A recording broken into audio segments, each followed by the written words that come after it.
Okay, now tabletop RPGs. Again, historical data matter, and your best resource again is not Wikipedia. Even in this case, I compiled 3 lists. This time is from RPG Geek, which is the twin brother of Board Game Geeks, and we can take a look at how these lists differ from the others. Right, so this is how the list looks. And you can see it's a bit less detailed at the top, even though for the last couple of ones there are charts that you might find interesting. I will show you later that somebody has compiled all the data in an Google Sheet doc, which is super useful for this stuff, but pretty much the principle is the same. They list the project, they show a kick track widget, and then there are some comments. In this case, I think they take pieces of the campaign just so people can understand what they are actually about, but sometimes there are comments on the quality of the project itself, like for example this one. And as the previous one, at the bottom you will find more generic comments on the whole year, which are useful to understand how people feel about all these Kickstarter projects. Let's go back to the slides. Okay, so let's check the competition. For this year, 2021, end of 2021, the by far most successful project has been Avatar Legends, the role-play game, $9 million. I think it's the absolute record for an RPG, and then it becomes quite much lower, but still, well, there are projects in the range of $2 million. The number of projects for 2021, it's over 1,200, and for 2020, over 1,000. So you can see that even though the year is not over yet, we already have more projects than the previous year. Here on the side, I have full tracking data link that I will show you in a moment.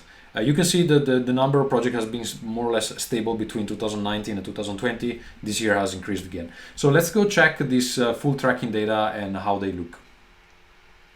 Okay, so this is what you can expect. Basically, it's a list of all the projects like Kickstarter campaign, the link on RPG Geek where they added to the list, the kick track link, what kind of game it is, the project name, end date, start date, what kind of currency, how much it was funded, if it was funded or not, etc. Like it's a very, very detailed list that you can use to fill the pledge manager, for example, or just to study what the others are doing. And there are several tabs at the bottom that you can explore. For example, it gives you like the top 10, the RPG top 10, the 5th edition top 10, known 5th edition supplements, etc. So very interesting stuff. It's a lot of data. You probably don't need all this stuff, but it might be useful if you want to save some time instead of doing everything manually. Why do people use crowdfunding to fund RPGs? Well, there's been a rise of print on demand, especially with services like Drive-Thru RPG. There are better margins than the store distribution, and to make it more accessible. Better margins than store distribution, this is true also for board games. Basically, a distributor in the store can take about 60% of the final price of the product just for themselves. So with the 40% left, you need to pay all the expenses and also make a profit. If you sell directly to backers, you don't have that 60% removed. And well, it's a huge difference, of course. Distributing in store still has a place, in my opinion, because some users will never buy from a Kickstarter campaign, but maybe they will buy from a store. So it's two different kind of audiences, but the more you can sell directly, the better it is. There's been also in these last few years a rise of actual play streaming, which has made more people interested. More people are also playing on Discord and remotely, and that has made the hobby more popular. As for board games, you can forecast the printing runs for RPG games when you do a Kickstarter campaign. And the truth is that there is a lack of real publishing options for most RPG games.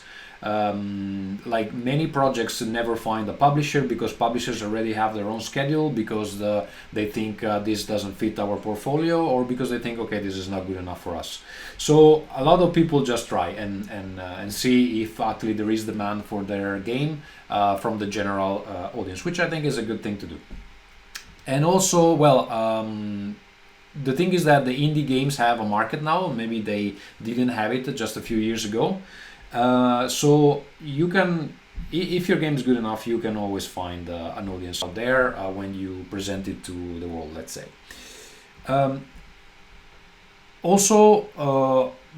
This means that because you have the world at your disposal, even niche accessories or themes for your games can have an audience. So that's why people try to use crowdfunding, because that's probably one of the best way to reach and find these people that are interested in that specific thing that they cannot find in games that they would otherwise buy in stores. And the last reason is that, of course, it is a great marketing opportunity. Again, you're presenting your game for 3-4 weeks on a platform that a lot of people have eyes on. What is your best shot, in my opinion? Again, it's not easy. There's no rule. Often the projects that are most successful break these rules, but this is what I would suggest. First of all, you need to start with good or great art, because that's the main thing people will see. And while the concept for your game can be super interesting, if it is not supported by a way to visualize it, people will not vibe to it. So it is important that you make some investment, at least in some pieces of key art that really communicate your game without the need to read a wall of text. You need to have a very clear pitch of why your game or product is different. And I see that a lot of people really struggle with this. It's not clear in many projects, why would I want this? And you need to work on that like your life depends on it. Probably it needs to go through several iterations, like why this game is cool. Why this game is cool. Like a lot of people, when it comes down to it, they cannot answer that question. They cannot explain it. They can say, well, it's a bit like this, but just we changed some rules, or like that's not a good pitch. That's not what excites people. So you really need to work on the pitch. Why is your game good? Why is your game different? Why people would want to buy this instead of spending their money on something else, which is similar. Okay. In my experience, there are two ways to go about this. You either use a familiar system to support your game, like D&D 1, the 5th edition, or the 6th edition when it will come out, or whatever they come up with, or you use a thematic system.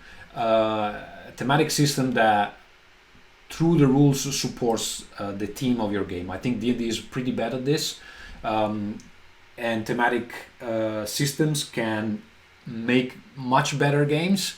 However, they are less known, so people are a bit more skeptical about them, and you need to kind of explain them in very few words why this system is perfect for this kind of game.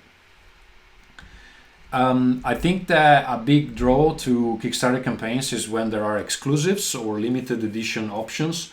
One thing we do, for example, for our games is that usually we have some supplement or print run or hardcover edition that we will print once and for the Kickstarter, and when that runs out, then we offer a different edition, which is usually maybe a soft cover, or like it can be a bit cheaper, but it usually also looks a bit cheaper. And for some people that's fine. But if you want the cool looking one, the one with the special cover, the one that has these materials instead of those materials, then that is a big draw because a huge chunk of people that play role-play games are collectors as well.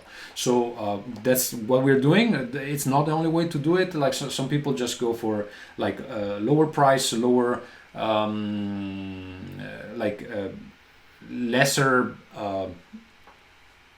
materials, cheaper materials, and try to get the game to as many people as possible. I don't love that approach because in the end it's a matter of margins, and that approach doesn't really work that well with Kickstarter in my opinion. So I think it makes complete sense that you go for the audience that is willing to spend some money on this specific item on Kickstarter. And then, well, the other thing is that you can have exclusives that you get this extra item just if you back the Kickstarter. You cannot get it later, or maybe you can get it later but it's gonna cost you something.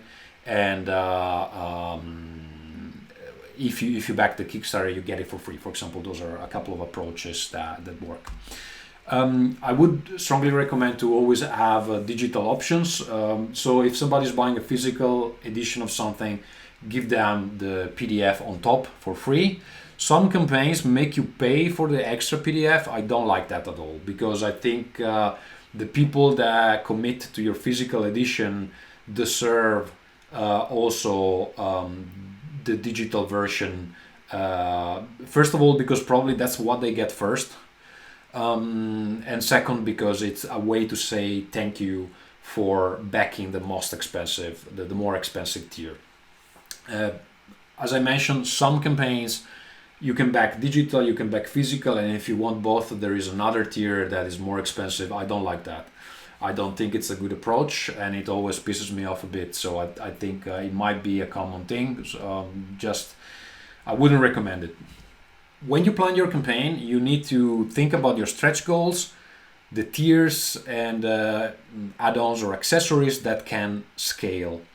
What do I mean? Like, we will see this in the later lessons, but try to think, like, when you think about a stretch goal, don't think about, and then we will add 100 pages to this book, because that's not a very good stretch goal. It's much better to think of stretch goals when they're modular. We will add one more of this item, one more of this monster, one more of this specific thing for your game that maybe can fit in 1, 2, 3, 4 pages. Because that's a good way to think about stretch goals. You make them small, you make them modular. It's easy for you to add 10 of them. Instead, like, if every stretch goal you promise extra 100 pages, then it's not easy for you to add 10 of them. This is also true for accessories or special editions. For example, one thing that we consider for one of our projects was create a book that has 10 custom handmade covers. But then we realized that it definitely doesn't make sense, because it requires so much time for the artist. They would need to be very expensive. They are hard to produce in a way that the artist can draw on the cover. And in the end, even if you make them pay quite a bit, most of those money will not come to you, because it's so labor intensive for the artist that most of what you get needs to go to pay the artist. And that's not the point of doing the campaign. The point of doing the campaign is to get enough funds to make a profit and carry on with your business, etc. So that is a tier, for example, that didn't scale well, even because we could promise only 10. And I couldn't, if there were 1,000 people that wanted that, I couldn't give it to them, because the artist cannot work on a single thing like that for 5 years. It needs to be something that can be done in a very short amount of time. So think about things that can scale easily, that if you add the 10 or 100 or 1,000, the effort required to you is more or less quantifiable, always the same, can be made in a short amount of time. I hope that I'm making sense. Things that you need for sure. Very clear pitch of the project. I mentioned this before. Here I added both internal and external. Make sure that the people that are working with you understand what they're doing, because this seems stupid. This seems something that people take for granted, and you will find out that while working on the game, especially if there are 3, 4, 5 people working on it, if you don't have a project that you created together in the beginning that explains what this game needs to do and how is it gonna do it, you will find out very late in development that people have different ideas about what the game is about, what it needs to do, how it does it, and that can lead to a lot of discussions that you can avoid if you have a good plan early on. And this is the internal pitch. And then for the externals, that when you have a clear idea of what you're doing, then you need to also explain what people are buying and why it's cool, why it will give them a different experience, why another game that they have or can buy does not give the same. Playtesting, it's very important. It doesn't matter how much you playtested this game with your own group. You need to test it with people you don't know, because they will ask you different questions. They will feel doubt about different mechanics. They will dare to tell you that they don't like something, which is maybe something that your friends will not do. Then there's the question of the artist. So the easiest way to do this is that in your group that is working on the game, there is one artist, because then in this case the artist is involved with the production. They can offer their own ideas, and they can work on a budget because they know, well, their project is also theirs. And especially if you're going for crowdfunding, they might be involved in the project with the promise of percentage of the revenues from the Kickstarter. If you have to hire external artists that don't know anything about the project and they're just work for hire, first of all, it's much harder to explain them what you're going for. And then they probably have other projects they're working on as well. And then you need to agree exactly how much material it's needed, how you're gonna pay it. Are you gonna pay piece by piece? Are you gonna pay for the whole project? It gets complicated and it can get expensive. Very quickly. For our very first project, we had over, I think it was 8 artists, and it was a nightmare to manage because all of them worked in different ways. Some were super professional, some weren't really, and some did reply to emails, some disappear for months. It's difficult to work with artists. If you have one in the team that you can talk with regularly, it's much easier. It will be cheaper, they will understand the game better, etc. It's not easy to have this person in the team, and especially even if you have it, their style might not work for that specific game. So that's another issue. We're still struggling with it years after we started. It's not like we have at least a couple of people we really trust, and we've been working with them regularly, but sometimes their style doesn't fit one specific project, so I need to find someone else. And it's always difficult because my feeling is that most artists are just very good at illustrating or doing graphic design and nothing else. Like business wise, this is the category of collaborators where I find the most issues. Like many creative people are not very good at business, and this needs to be treated as a product, and that's why it's a bit hard sometimes to work with external partners on this specific aspect. You need a good estimate of production costs, like I explained with the pledge manager, especially when you start planning your stretch goals and things like that. You need to figure out how much they will impact your total production cost. If you add 50 pages to a book, like what is the final cost of the book now that you have 50 extra pages that need layout, you need more images. Now the books are heavier, they will take up more space when you need to shift them around. You need to consider all these things. If you do projects for the English market and you're not a native speaker like me, you need to make sure that beside a translator you also have native speaking editor, because even if the translator is very good, they might not understand some subtleties there, and you need somebody who is born into the language to read the text for you and point out if something does sound weird. And then, well, when is the moment to attract people to your campaign, to put a bookmark, to follow the project? You need to give them something for free, and that usually it's a quick starter PDF, so they can get an idea of the game, they can get an idea of the mood, and